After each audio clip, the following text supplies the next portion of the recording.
Judul: Cahaya dari Layar Kecil. Di sebuah sudut kota yang tak terlalu ramai, hiduplah seorang pria bernama Reza. Ia adalah ayah dari seorang anak perempuan berusia 5 tahun bernama Aluna dan suami dari seorang wanita lembut hati bernama Sari. Reza bukan orang istimewa di mata dunia ya, hanyalah seorang ayah biasa yang setiap hari bangun dengan satu harapan, bisa membawa pulang sedikit rezeki untuk keluarganya. Sudah berbulan-bulan Reza menganggur. Pekerjaannya sebagai karyawan pabrik berakhir ketika pandemi menghantam dan pabrik itu tutup permanen.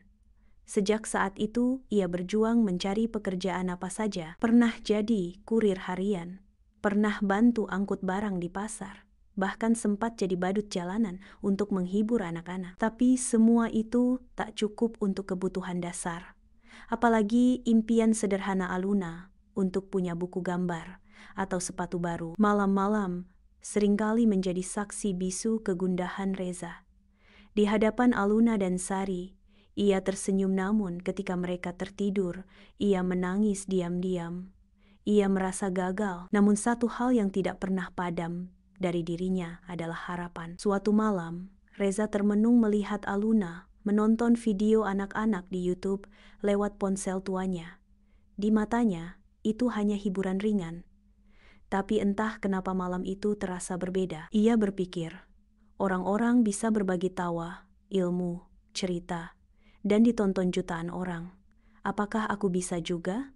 Ia tak punya keahlian teknis. Ia bukan editor video, bukan pembuat konten terkenal. Tapi ia punya satu hal, ketulusan. Reza memutuskan membuat channel YouTube. Ia beri nama Cahaya Kecil dari Rumah Kita. Isi videonya sederhana.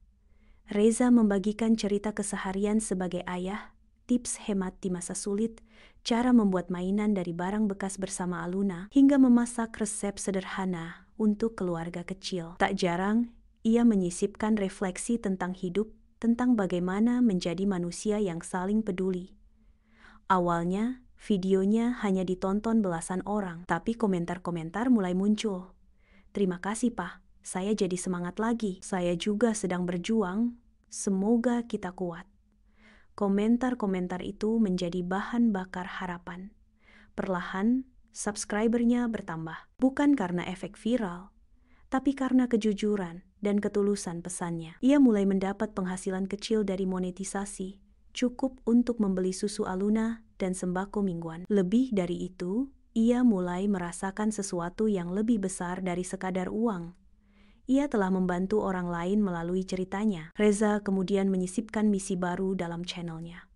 Setiap bulan, ia menyisihkan sebagian penghasilannya untuk membeli sembako bagi tetangga-tetangga yang kesusahan. Dalam videonya, ia tak menampilkan wajah orang yang dibantu, tapi membiarkan pesan kebaikan itu menyebar sendiri. Dengan membantu channel ini berkembang, ucap Reza dalam salah satu videonya, kalian bukan hanya membantu saya dan keluarga, kalian ikut menyalakan cahaya kecil untuk banyak rumah lain. Mereka yang paling bahagia adalah mereka yang paling banyak berbuat untuk orang lain.